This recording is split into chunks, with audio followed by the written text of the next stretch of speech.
two football teams that have been bad recently, but there are levels of bad.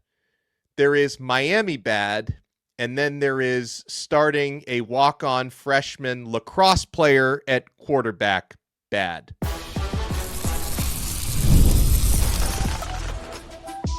You are Locked On Canes, your daily podcast on the Miami Hurricanes, part of the Locked On Podcast Network, your team every day. This is an epic Locked On crossover event, and we're having a great time already. I am Alex Donno from Locked On Canes. Shout out to the Locked On Canes everydayers. We got Jackson Holzer from Locked On Syracuse. Shout out to the Syracuse everydayers, and thank you so much for making this Locked On crossover your first listen. We're available free wherever you get your podcasts. We're free on YouTube. We're part of the Locked On Podcast Network, your team every day. Today's episode is brought to you by FanDuel. Right now, new customers can bet just $5, and if your bet wins, you'll get $300 in bonus bets to use across the app. Download FanDuel today. We'll have our game predictions on this episode for the Miami Hurricanes hosting the Syracuse Orange, 3:30 p.m. Saturday at Hard Rock Stadium. We'll talk key players and matchups. We'll talk injuries, and we'll talk top storylines. And Jackson Holzer, I'll go to you first on this one with storylines, because what I watched between Syracuse and North Carolina this past Friday night was one of the most puzzling decisions I've ever seen to start Joe Filardi at quarterback. I guess that's where you have to lead off, right, when it comes to storylines. So I got a lot of backlash online about saying how it was malpractice to start Joe Filardi. And I am here to tell you right now that I am doubling down on that take. I will go to my grave saying that it was an incredibly dumb decision to start Joe Filardi. He is a walk-on. He is a true freshman. His actual sport is lacrosse, and he is a great lacrosse recruit. He could be a great player for Syracuse lacrosse, and we understand the history of Syracuse lacrosse. They're basically, for those that don't know, like the Alabama football of lacrosse. They are excellent at lacrosse. That is their number one sport, by the way. You started him, his first career start, against one of the greatest defensive minds in the history of football. We could sit here and talk about Bill Belichick and how he's running North Carolina and how it's a mess over there and that it's different between college and pros. At the end of the day, Bill Belichick is going to the Hall of Fame. This is a guy that understands football better than 99.99999% of people who have ever walked planet Earth. And he understands defense, and he understands how to rattle a young quarterback that is inexperienced. And Fran Brown, I understand he wants to make a move, and he wants to switch away from Ricky Collins because he was not playing well at all. Your alternative cannot be Joe Filardi. It just can't. And that's probably someone on the phone right there who agrees with me that starting Joe Filardi was malpractice. Yep. It was incredibly stupid, Donno. I don't know what to tell you. I don't. All right, so tell me this: does Filardi start again? Who are you expecting Fran Brown to start at quarterback this Saturday against Miami? I don't know. It's not going to be Luke Carney. Luke Carney is a true freshman. He's actually a quarterback, but the plan with Luke Carney is that they want to redshirt him. So he's already appeared in 3 games, and Syracuse has 3 more games left on the schedule. They got Miami, obviously, this Saturday. Then they got a bye. Then they go to Notre Dame. The final game of the season is against Boston College at home. You're allowed to play Luke Carney in 1 more game. I would think, using a little bit of logic and common sense, that you would want that to at least be the Boston College game, because that's a softer landing than, feeding Luke Carney out to the wolves of Miami. I understand that Miami's not playing well either, but who cares? They're going to crush Syracuse this weekend. Yep, that's right. I said it. They're going to crush Syracuse this weekend. I don't think it's a good idea to chuck him out there in the freezing cold against Notre Dame, who's probably going to win that game by 40 points as well. So Boston College is probably where Luke Carney plays. So then you're left with what? You want to go back to Ricky Collins, who you know stinks? Or do you want to put out the lacrosse player again, who should not be on the field? Or do you want to run Wildcat with Dan Villari, the tight end, who does have some quarterback experience? That's how he got into college football. He was a quarterback recruit at Michigan. That might work for one series, but you know that is not a sustainable long-term strategy. I mean, Miami fans should know all too well. There's a lot of crossover with the Miami Dolphins. They had that one season of the Wildcat, and it just disappeared from there. Obviously, they could not sustain that anymore because when you do a Wildcat consistently, teams just catch up on it. Like you don't have a passing game. You sell out for the run. Miami has a better defensive front than Syracuse has an offensive line. You can't do that. Donno, doesn't matter who starts at quarterback. Honestly, this is a terrible matchup for Syracuse. Terrible. You said a lot there, and it's funny because I'm in a situation where if someone throws over to me and says, "Hey, Donno, give me the Miami storylines right now," I can say quite a bit. But Syracuse, I think, might be the one team that, when it comes to storylines, trumps Miami right now. 100%. Like, what do you want me to say about the Miami Hurricanes that has not already been said? Like, they might have blown their season. They might have. More than likely, they just blew their season against SMU. You ripped them. Miami fans have ripped them. Yeah. Here's what I will say about Miami heading into this game. If I was a Miami fan, I understand that. I think most of the fan base understands that Mario Cristobal being fired is really not an option because of the buyout. No. Let me be clear here. If Miami loses this game, Mario Cristobal should not have a job in football. I don't want to forget Miami head coach. He should not have a job in football. He should be banished from the sport. We'll clean out his office for him, get him out of the facility. He can retire. He can go into something else. He's obviously already made a lot of money. He's been mostly successful in this industry. But if he loses to Syracuse football on Saturday, you're not a head coach. You're not a football mind. There is absolutely no excuse. None. Zero. But I will go on the post-game show and laugh hysterically if they do lose. I think that would be hilarious. Yeah, but it would be. It would be. There is just. Have you seen Syracuse play the last month and a half? I have, and that's why I've gotten a bunch of messages from Miami fans who, of course, the sky is completely falling. We're the worst team in the country now. So Miami, last I checked on FanDuel, the line's different on a few different places, but 28.5-point favorites last I saw. And I keep getting these comments like, bro, we're going to lose this game. Why would we be favored by 4 touchdowns? And then my counter is, have you watched Syracuse? And on everything you said, it leads into the first Miami storyline for this one is, with Miami's college football playoff position, and they earned their way out of the top 12. Like, I was not expecting to be in that top 12. You can't lose to SMU the way that Miami did with 12 penalties, with so many miscues, shooting yourselves in the foot time and time again, similarly to the way that they lost to Louisville. Like, you can't expect to lose that SMU game and be in the top 12. You're not number 18. And you would need a lot of help to get into the CFP, even if you win out. But that goal is still technically in front of you. But it's going to take style points because the committee has been very clear that they see how Miami's playing, and the reason why they're 8 spots behind Notre Dame, like it or not, despite having the head-to-head victory and an identical record, is because the committee hates the way Miami is trending. So winning these next 4 games, and I'm only going to focus on the one coming up right now against Syracuse, just winning just isn't enough. Like, you're going to need to show style points. You're going to need to blow them out if possible. You're going to need to, I think, show more innovation, because one of the things, Jackson, that's been, and again, I've harped, for weeks on Locked On Canes about the penalty issue that Miami can't seem to fix, and about the offensive execution that, they've been jamming their head into the wall, basically calling the same type of plays over and over and over again, expecting a different result. But there's also been the offensive philosophy.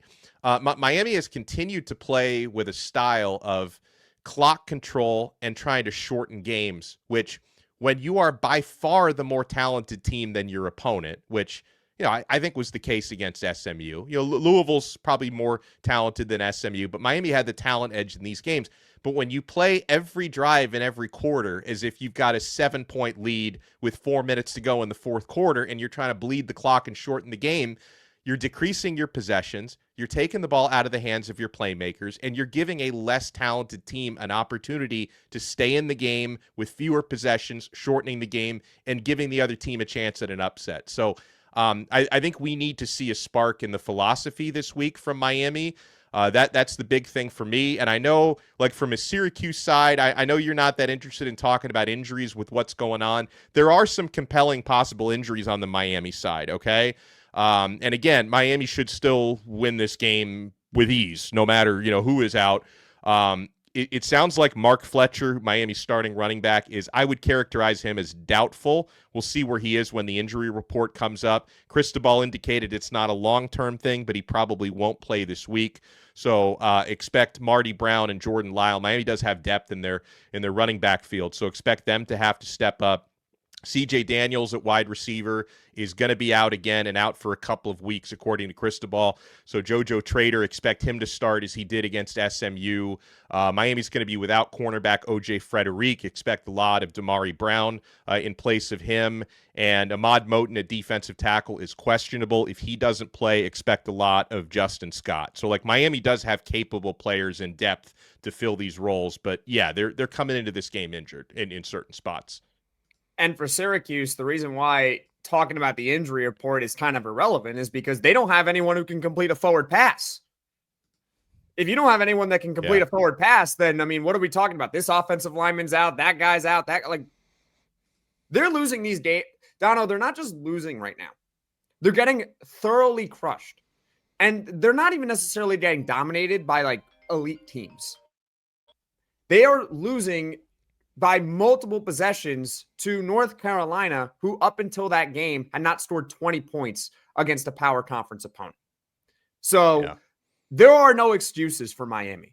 This guy's out, that guy's out. That guy's a good playmaker, CJ Daniels. Or, no Mark Fletcher. That's a big deal when you're playing against a real team. But right now, Syracuse football is not a real team. Their season basically ended the second that Steve Angeli rolled out to his right and he tore his Achilles. And it is unfortunate, and we hope that he is back for the start of next season. I think he will. And if he is back for the start of next year, we're going to probably have a very different conversation about Syracuse football, because I do think that they can be a lot better. They're winning on the recruiting trail. They got a top 25 class in the country in 2026 that's coming in. They're probably going to do some spending in the portal as well. This is not a death nail for Syracuse as far as, their program future is now shot. But for this season, for this game, I think most people in Syracuse are kind of with me that it's just a wash. And we just have to ride it out. We don't know who the quarterback is going to be. Doesn't really matter because it's most likely not going to work. So if you're Miami, not only is your goal to win this game, you talked about style points. This is college sports. Style points absolutely matter. This is a game where you can't just win 27-14. You got to win this game 45-0. That's what Miami's mindset has to be. Foot on Syracuse's throat the entirety of the game. And if they do that, they should have no problem. Well, and on that note, we'll talk about matchups and key players when we come back. You want to keep it right here. It's a Locked On Syracuse, Locked On Canes crossover. Alex Donno and Jackson Holzer with you on this brand new episode on the Locked On Podcast Network. Folks, we're proudly brought to you by FanDuel. The NBA is back, and there's no better place to get in on that action than FanDuel, the official sports betting partner of the NBA. Even if you miss the start of a game and you want to ride the hot hand, FanDuel has live bets on everything from who will score next to fourth quarter comebacks. It's a lot of fun. Plus, you can even combine your live bets into a same-game parlay for a shot at a bigger payout. Keeps every game exciting, especially when your team's making that late push. Right now, FanDuel is giving new customers $300 in bonus bets when your first $5 bet wins. So head to FanDuel.com to sign up and play your game with FanDuel, official sports betting partner of the NBA.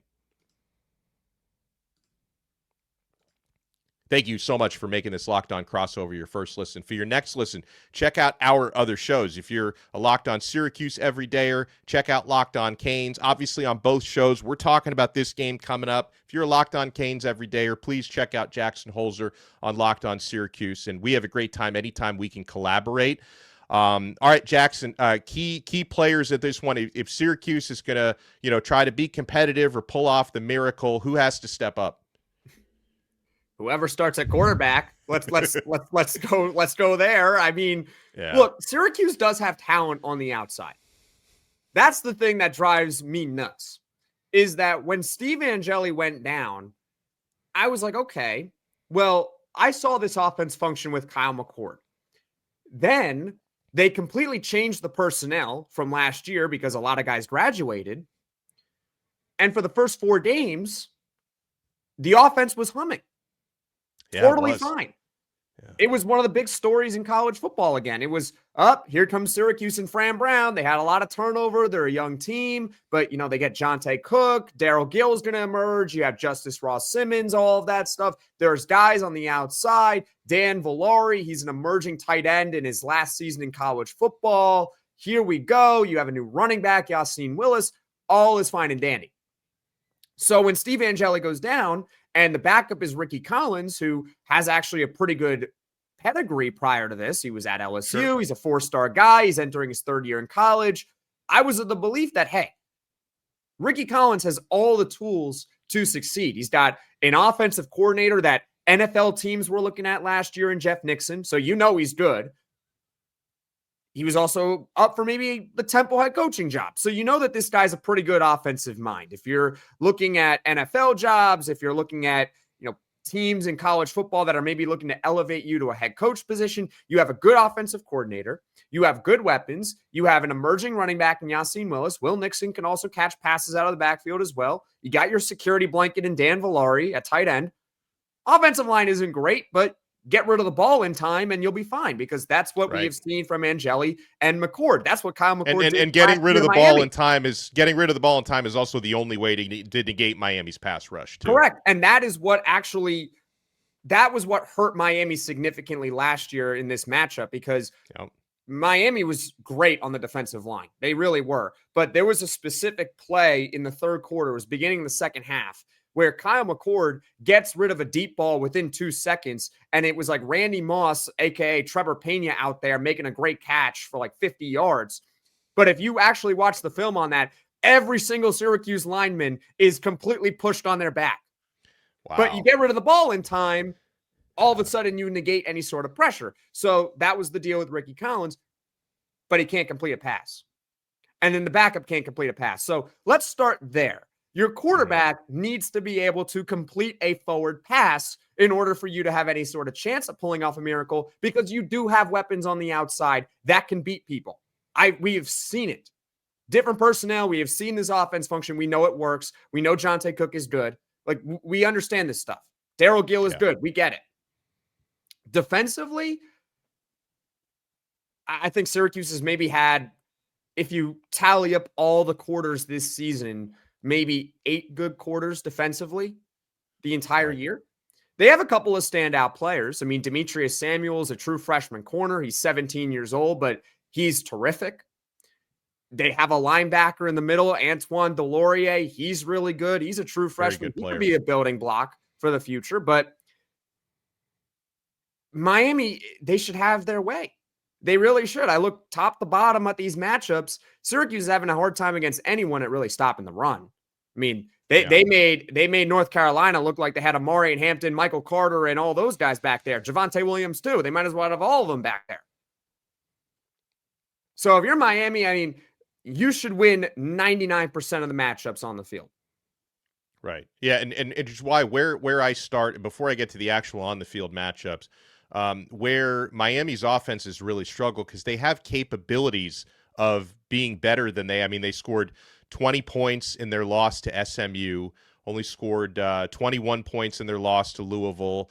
In most of their games, outside of a couple of outliers, they haven't scored more than 28 points this season, but it's really not because of the talent. It's primarily been because of self-destructive penalties. In the case of the SMU game specifically, it was absolutely the penalties. Most of their 12 penalties were committed by the offensive side. There were also a couple of just real head-scratching drops, which hasn't been a long-term problem, but it was a problem in the SMU game. And then also short yardage failures that really haven't been like short yardage has not been Miami's issue with the running game. It's really been the type of plays they're calling on 1st and 10 have more been the issues, but short yardage was an issue against SMU, and a lot of it, SMU's really good against short yardage. I didn't like the way the game was called for Miami. So just the self-inflicted wounds, the penalties are inexcusable. You have to cut those down. That's where I start this week, because usually when Miami's offense gets diffused, it's been them diffusing their own bomb is usually the way that starts for them.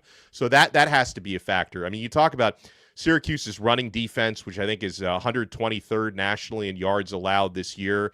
Miami obviously will try to take advantage of that. Now, I imagine Syracuse is going to play a heavy box because everyone knows what Miami likes to do. Will a heavy box even be enough? Marty Brown and Jordan Lyle, I think, especially need to set the tone for Miami. And then show us if you're going to win this game with style points. Offensive coordinator, Shannon Dawson, Carson Beck, quarterback have to show us you're going to get the football into the hands of those playmakers. Malachi Toney has been pound for pound probably Miami's best player on offense this year. I mean, he's been consistently explosive. That's a guy who has to go out there and make plays. And I think Beck needs to look impressive, because part of the reason why I think Miami has this really poor perception, like in the eyes of the College Football Playoff Committee, is they've not gotten good quarterback play in the last month. I mean, we've seen the streaky nature of Carson Beck. He played fantastic in a handful of games, like the Florida State game. His poorest performance was the 4-interception game against Louisville. Against SMU, I didn't think he was the reason Miami lost that game. I defend him a little bit on that, despite the overtime interception, but he's not been good or consistent enough. So, I mean, most of my questions and most of my key matchups, Jackson, are on the offensive side of the football, because on defense, Miami's been good enough this year. I mean, obviously the defense has not been perfect, but they are playing a caliber of defense that's good enough to contend for a national championship. Like, that's how good the defense has been this year, with a few lapses that have happened this season. But defensively, you talk about the mess at quarterback for Syracuse. Okay, no matter who's back there, whether it's the lacrosse player or Ricky Collins, who's also been awful, no matter who's back there, you've got to make his life a living hell in that backfield, which is something Miami is capable of doing unless Syracuse is able to get the football out in 2 seconds or less on every single down, which is basically what Louisville did. So I think the pass rush is going to set the tone this week. Miami's rushing defense has been really, really good, so that's not something I worry about on paper, but just rattle whoever Syracuse's quarterback is, create short fields for your offense, and I think that's the recipe for Miami to roll this week. But Miami's biggest problem this year has been the man in the mirror, just not being able to get out of their own way, from coaching errors to poor discipline to self-inflicted wounds. So I look at this as an opportunity for Miami to, with an impressive win, and if there's some cannibalization among the teams in front of them, maybe they could even jump from like number 18 to number 16 next week if they can pull off a comfortable win this week. Absolutely. I think it's not Miami's job to feel bad for Syracuse. Like, that's just got to be their mindset. Like, oh, you're starting a lacrosse player, you're starting Ricky Collins. That's not our problem. Like, you need to go out there and you need to focus on being your best version of yourself.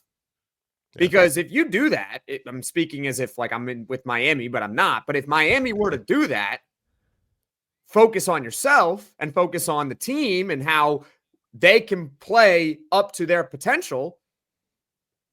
What is the post team going to look like after this? It's just going to be, well, Miami went out there, they played a good game, they did what they had to do, and they won this game 45-0. There you go. Like that, that's what it should be. But if Miami's like, oh, they're not going to have the mindset of, oh, we feel bad for Syracuse. But if they just look at the helmet, they see Syracuse and maybe it's hot down in South Florida and, they want to get in the locker room in the AC, whatever, all that stuff. And it's muggy out there. Trust me, I know South Florida. I'm from there. It's not always fun playing on that field. I get it. But if you have that mindset of like not wanting to be on the field, then all of a sudden you open the door, not necessarily for an upset, but to not look as good as you can. And at this point, if you are Miami, you're at 18. You got to get into the top 12 at minimum. Because even 12 might not be enough. 11 might not be enough. You never know who's going to win every conference. You don't know who's going to win the conferences. So you can't have the mindset of, we just need to win our games. No, you lost that privilege. That's done because you lost to Louisville. You lost to SMU. I'm sorry. Nobody is giving you any respect for that. This is the way the world works. I'm not saying it's perfect. I'm not saying I necessarily agree with it, but people look at Miami losing to Louisville and Miami looking at losing to SMU and saying that means Miami is bad. And they're ignoring the fact they beat Notre Dame, by the way. Oh, yeah. That's ancient history now in the eyes of the committee. It doesn't matter. It's like Fugazi. It disappeared that you beat Notre Dame. But that's just how it works. Yeah. And we could sit here and whine and complain about the system, but that is the system that we have. And instead of whining and complaining about the system, you need to focus on beating the system. So how can you beat the system this week? You need to go out there. Like you said, you need to play with the mindset of, look, we're playing for our playoff lives. Yeah, we're going to win this game, but it's not enough to just beat Syracuse. You got to beat them by 40, beat them by 50, actually look good on the field because you never know. Teams lose at this time. So you can go from 18 to 15 in 1 week. And all you have to do was beat Syracuse by 40. That's all you have to do. Yeah.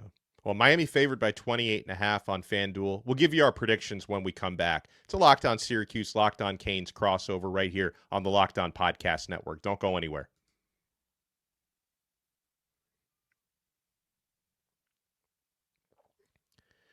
All right, so let's get down to business, Jackson. You talked about Miami needing a dominant blowout win.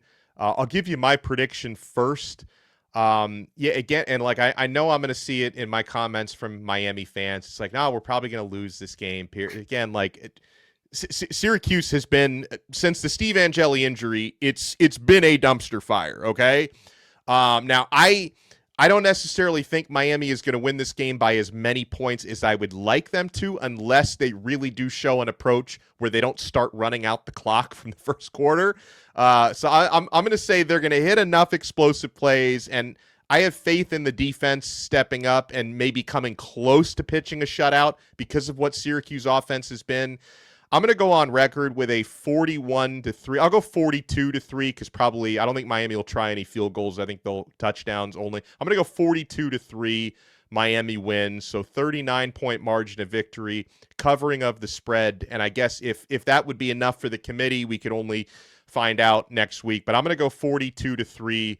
Miami is able to control this one, primarily with their defense not giving up much of anything. So I'm going to pick Syracuse to win. No, I'm kidding. I can't even say that with a straight face. Do I have permission to repeat myself on here? Sure. I mean, it's half your show. It's a crossover, so this belongs to you as much as it belongs to me. Sure. Okay. So I will repeat myself, Miami fans and Syracuse fans, because I think we'll get a chuckle out of it, Syracuse fans. If Miami loses this game to Syracuse, Mario Cristobal should not have a job in football. That is the story. That's the headline for you. There is no excuse to lose this game. I don't care if Miami has to throw out a third-string quarterback. There is literally no excuse to lose. I can guarantee you Miami's third-string quarterback is on a football scholarship, not on a scholarship for another sport. Wow, yes. What a novel concept. I didn't know that.